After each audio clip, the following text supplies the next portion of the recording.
On parle maintenant de cette bande dessinée, Racine. C'est très pédagogique, très documenté. La couverture, vous allez le voir, est magnifique. Et c'est aussi très émouvant parce que l'actrice, ce que vit le personnage principal est très éprouvant. Bonjour Lou Luby. Bonjour.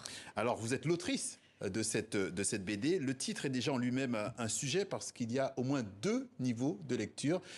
Expliquez-nous.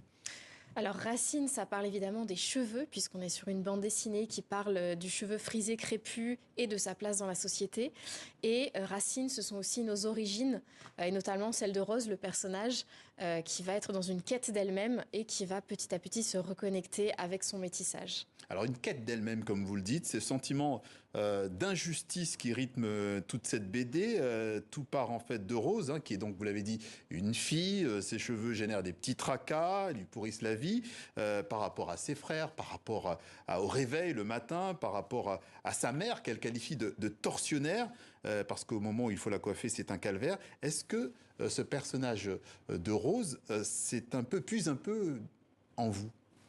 Un peu. Moi, je suis partie de mon expérience. J'avais envie de parler de mes cheveux et de la place que ça prenait dans ma vie. Et petit à petit, au fur et à mesure que je creusais le sujet et que je m'intéressais à toutes les ramifications que ça peut avoir dans la société, je me suis rendu compte que le sujet me dépassait complètement. Et j'ai eu envie d'être la porte-parole de toutes les femmes qui ont des cheveux frisés crépus.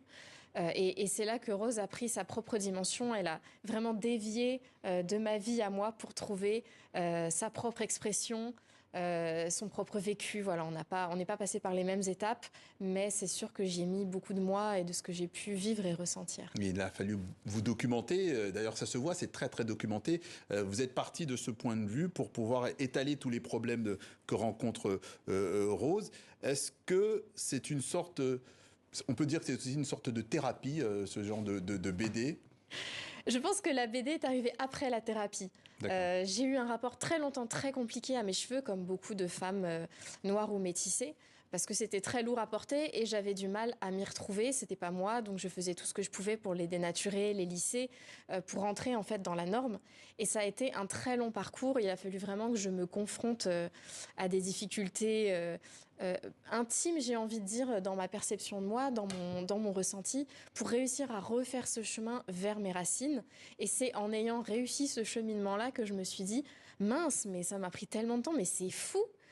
J'ai envie de partager aussi. De l'énergie. Alors ça coûte du temps, ça coûte des sous et ça coûte de la santé.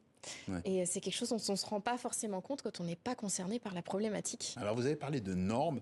Dans la norme, on a un petit peu décentré. Une partie du livre se passe à la Réunion. C'est une île très métissée, très diverse. Est-ce que c'est un acteur clé dans la compréhension de la situation ?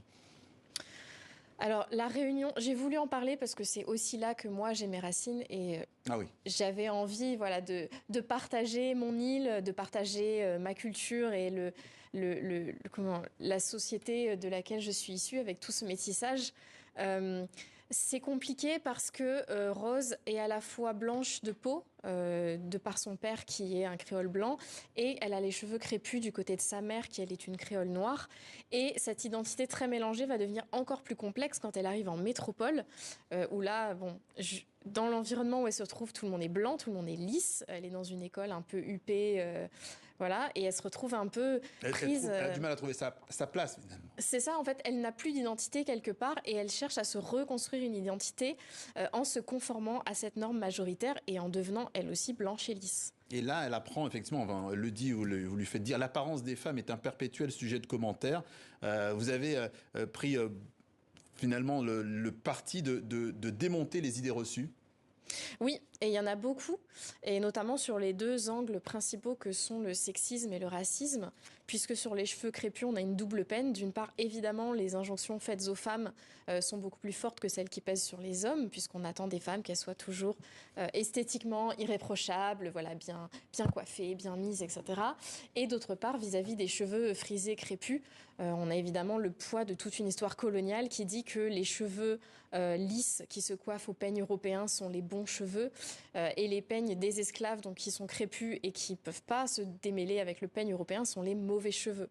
Et en fait, c'est vraiment cette disparition du peigne africain qui est le moment de bascule dans l'histoire du cheveu entre le bon et le mauvais cheveu et qui en fait est la racine aujourd'hui de plein de discriminations qu'on subit encore. Et d'un mot, parce que vous l'avez évoqué, le fait qu'elle soit métisse, est-ce qu'on n'est pas aussi dans la question du white passing, c'est-à-dire l'idée d'être métisse mais de passer pour une blanche dans un monde occidental? Est-ce que c'est ça son problème finalement, de ne pas être arrivé à la fois à être blanche et à être noire? Je pense que si, moi ça c'est quelque chose pour le coup que j'ai beaucoup ressenti. Si je me lisse les cheveux, on ne voit absolument plus que je suis créole. J'ai un super white passing et en fait, je m'en suis servie parce que j'avais besoin de trouver ma place et d'adhérer à cette société puisque je vis maintenant en métropole. Et en fait, oui, j'ai sauté à pieds de joint dedans et je me suis oubliée en faisant ça. Et donc, comme Rose aujourd'hui, je ressens le besoin de porter mes cheveux au naturel frisés parce que c'est la seule chose qui est marqueur de mon identité créole. Racine de Lulubi, il faut lire cette BD pour comprendre ce que vivent les femmes métissées ou racisées à travers leurs cheveux. Ça marche aussi dans une moindre mesure pour les hommes. Cette BD Racine est publiée en France aux éditions Delcourt. Merci Lulubi d'être passé par le journal de TV5 Monde.